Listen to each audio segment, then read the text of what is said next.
سورہ الحاقہ کی آخری آیات اللہ تعالیٰ فرماتے ہیں کہ ہمیں معلوم ہے تم میں بہت سے لوگ اس قرآن کا انکار کرنے والے ہیں، اس قرآن کو نہیں مانتے۔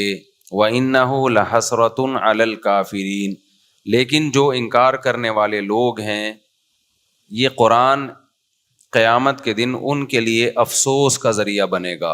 آج تو خوش ہیں، کل افسوس کریں گے۔ جو لوگ بھی کسی بھی حق بات کا انکار کرتے ہیں، اپنے آپ کو بھی بیوقوف بناتے ہیں، سامنے والوں کو بھی بیوقوف بناتے ہیں، دنیا میں ان کو کچھ پذیرائی، کچھ مقبولیت مل جاتی ہے، لیکن اس آیت سے ہمیں پتہ چلتا ہے کہ آخرت میں انہیں اپنی ان حرکتوں پر افسوس ہوگا۔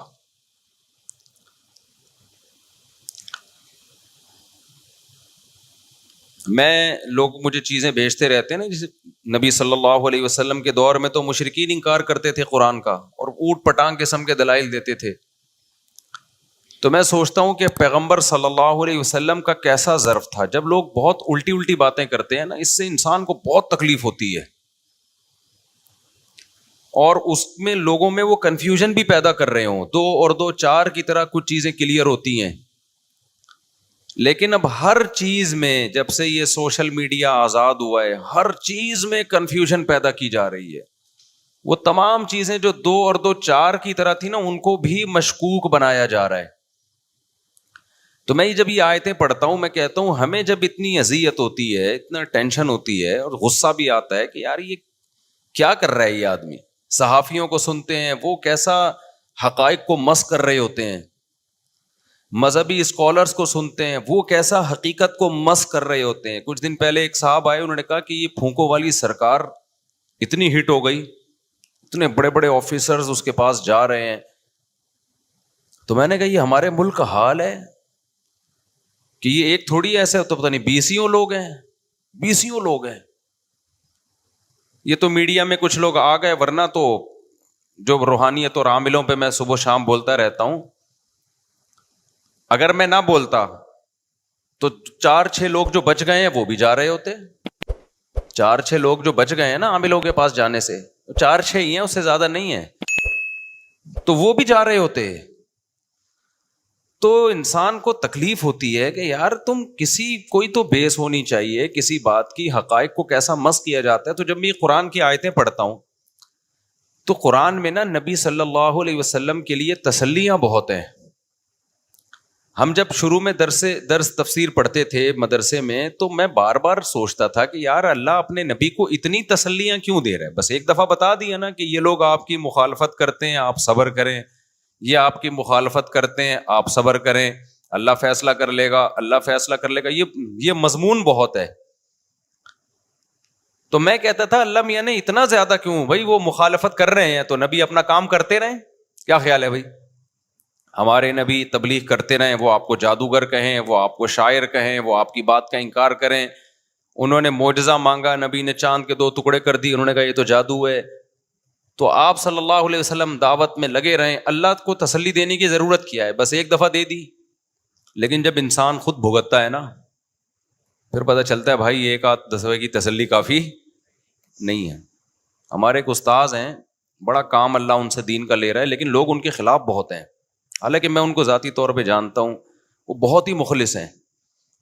ایک دن ہنس کے کہنے لگے کہ میں جس اخلاص سے میں کام کر رہا ہوں نا، لوگوں کی سمجھ میں نہیں آ رہا کہ اتنا بھی کوئی مخلص ہو سکتا ہے، اور حقیقت یہی ہے، تو اس لیے لوگ میرے خلاف ہو گئے کہ یار یہ کچھ سازش ہے۔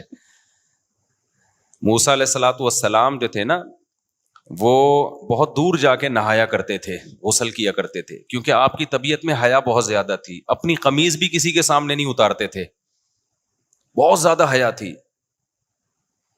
تو جو فسادی لوگ تھے انہوں نے کہنا شروع کر دیا ان کے جسم میں کوئی بیماری ہے، برس کی داغ واغ پڑے ہوئے ہیں، اس لیے یہ اتنا زیادہ پردہ کرتے ہیں، اتنا دور جا کے نہاتے ہیں کہ ایک جسم کا حصہ بھی نظر نہ آئے، حالانکہ وہ تو شرم و حیا کی وجہ سے۔ تو حضرت موسیٰ کو کتنا غصہ آتا ہوگا نا کہ جو چیز میری تعریف کی تھی وہ انہوں نے کیا بنا دی، کیونکہ بنی اسرائیل کا مینٹل لیول ہی نہیں تھا کہ کسی میں اتنی حیا بھی ہو سکتی ہے کہ مرد ہو اور اس کو کرتا اتارتے ہوئے بھی شرم آئے لوگوں کے سامنے۔ لوگوں کا مزاج ہوتا ہے نا، بعض لوگوں کو بہت زیادہ حیا ہوتی ہے ان میں۔ تو اللہ تعالیٰ نے کیا کیا اللہ تعالیٰ نے موسیٰ علیہ السلام پہ جو الزام لگ رہا تھا نا کہ ان کا جسم خراب ہے اندر سے, یہ اتنے چھپا کے رکھتے ہیں اس کو, نہاتے بھی بہت دور جا کے ہیں, کسی کو ذرا بھی باڈی نظر نہ آئے, تو اصل میں اندر سے معاملہ کیا ہے, خراب ہے, داغ واغ ہے اور کوئی بیماری ہے ان میں.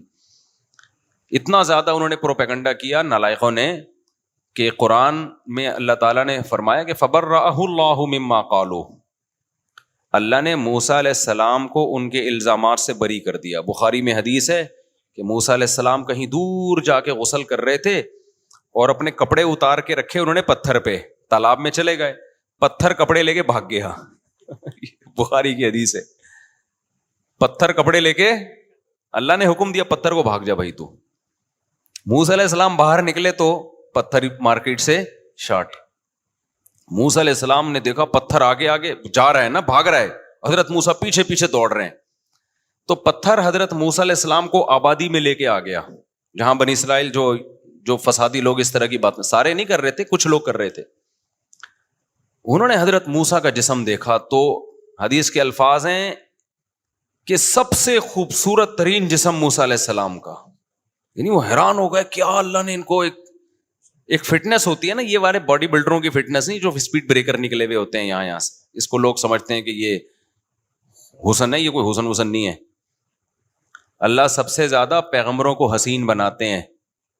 نبی صلی اللہ علیہ وسلم کا سینہ اور پیٹ برابر تھے, ایسا نہیں تھا کہ یہ سینہ نکلا ہوا ہے اور کمر بالکل یوں کر کے اور یہاں سے کٹس اور یہاں سے کٹس. یہ تو میں کسی باڈی بلڈر کی مذاق نہیں اڑا رہا, لیکن یہ کوئی نیچر نہیں ہے, یہ تو عجیب سے باڈی ہوتی ہے. تمیز کا آدمی ہونا چاہیے, پیٹ نہ نکلا ہوا ہو, ہائٹ ہو, سینہ تھوڑا چوڑا ہو اس کا, گول سے بازو ہو, اس کو فیٹ ویٹ نہ ہو, یہ یوں کر کے جو سینے لٹک رہے ہوتے ہیں لوگوں کے, تو نارمل ہونا چاہیے. یہ تمام پیغمبروں کو اللہ نے حسن و جمال دیا ہے, مضبوط تھے وہ تمام پیغمبر. موٹی اسکن نہیں ہونی چاہیے جیسے ہوتا ہے نا آج کل اتنا, جیسے لوگوں کے بعض لوگوں کے, سب کی بات نہیں. تو موسیٰ علیہ السلام کا جب انہوں نے جسم دیکھا تو انہوں نے کہا کہ اس سے زیادہ خوبصورت تو کوئی ہو نہیں سکتا. تو قرآن میں اللہ نے کہا کہ اللہ نے بری کر دیا موسیٰ کو اس الزام سے. لوگوں نے کہا بھائی یہ حیا ہے ان میں. اب وہ تو پیغمبر تھے, اللہ نے بری کر دیا, لیکن اللہ ہر ایک کو تھوڑی اس طرح الزام سے بری کرتا ہے. تو میں نے طلبہ کو ایک بات کہی, میں نے کہا دیکھو اس دور سے یہ فسادی لوگ ہر عمل کی الٹی تعویل کرتے ہیں, ہر عمل کی الٹی تعویل. آپ کوئی بھی اچھا کام کرو کیڑے نکالیں گے بیٹھ کے. ہمارے جامعۃ الرشید میں تو ایسا بہت ہے. جامعۃ الرشید جب کوئی کام کرتا ہے نا, ابھی یعنی 14 اگست منا رہا ہے تو اب یہ حکومت کے پٹھو ہیں, یہ حکومت کو, میں نے کہا یار ان کا حکومت سے کیا لینا دینا, ملک کی محبت پیدا کرنے کے لیے کر رہے ہیں, ملک تو ہم سب کا ہے نا, تو کچھ اچھا سوچ لو. بولے یار ملک کے لیے کر رہے ہیں تاکہ ملک بچے. ملک, ہمارے جامعۃ الرشید کے بڑے ایک بات کہتے ہیں کہ ملک اگر گیا نا تو نہ اس کا فوج کو کوئی بڑا نقصان ہوگا, نہ عدلیہ کو کوئی بڑا نقصان ہوگا, نہ اسٹیبلشمنٹ کو کوئی بڑا نقصان ہوگا, نہ ہمارے سیاسی لیڈروں کو. یہ سب ان میں جو بڑے بڑے لوگ ہیں پتلی گلی سے نکل جائیں گے. پسیں گے ہم, سب سے پہلے دینی مدرسے پسیں گے, پھر اس کے بعد عوام پسے گی, اور جو متوسط طبقہ ہے نا ایسی لاشیں بچھیں گی جو آپ کو پتہ نہیں ہے. جب ملکوں میں بغاوتیں کامیاب ہوتی ہیں یا بغاوتیں ہوتی ہیں یا دوسرے ملک حملے کرتے ہیں تو ہوتا کیا ہے, سمجھتے ہو کہ نہیں سمجھتے؟